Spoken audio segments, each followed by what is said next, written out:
Did Livia poison people? When we think about ancient Rome, we often picture grand emperors and powerful families. One figure that stands out is Livia Drusilla, the wife of Emperor Augustus. A question that often arises is whether Livia was involved in poisoning anyone. Let's take a closer look at this intriguing topic. Livia lived during a time when political power was often maintained through family ties and sometimes through sudden deaths. In such a climate, accusations of poisoning were common, especially against women like Livia who held significant influence. The rumors about her have persisted through history, but what do we really know? There is no solid proof that Livia actually poisoned anyone. However, ancient sources frequently accused her of using poison to eliminate rivals and secure power for her son, Tiberius. These stories have shaped her legacy, influencing how later generations viewed her.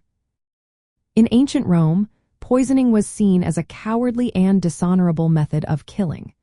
Because there were no autopsies or forensic science, sudden deaths often led to speculation about foul play. Women in power, such as Livia, were particularly susceptible to these accusations, as their influence challenged traditional gender roles. Several prominent figures were named in the accusations against Livia. One of the most notable was her husband, Emperor Augustus. Some ancient writers claimed that Livia poisoned him to prevent reconciliation with his last heir, ensuring that Tiberius would take the throne.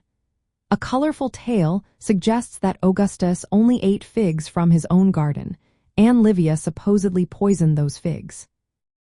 However, most historians consider these accounts to be politically motivated slander rather than fact. Another figure mentioned is Marcellus, Augustus's nephew and adopted heir, who died young. Some sources hinted that Livia poisoned him to make way for her own sons. Yet, Marcellus had a history of poor health, and his death coincided with a time of widespread illness in Rome, making the poisoning claims questionable. Augustus's grandsons, Lucius and Gaius Caesar, also faced similar accusations. Both young men died prematurely, and ancient writers like Tacitus and Cassius Dio suggested Livia's involvement. However, Lucius died of illness in Spain, and Gaius succumbed to a battle wound in Lycia, far from Livia's reach. From the Roman perspective, these rumors made sense in a society where political survival often depended on eliminating rivals.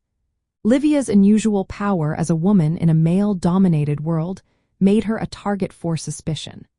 The tales of her alleged poisonings reflected the anxieties of the time and the tendency to blame powerful women for the misfortunes within the imperial family.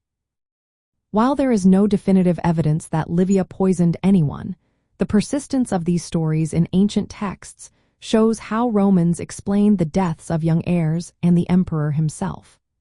These rumors became part of Livia's historical image, illustrating how Roman society viewed powerful women and the uncertainties of imperial succession.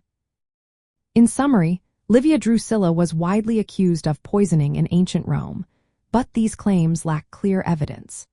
They reflected the political culture of the time and the challenges faced by women who wielded influence in a male-dominated system.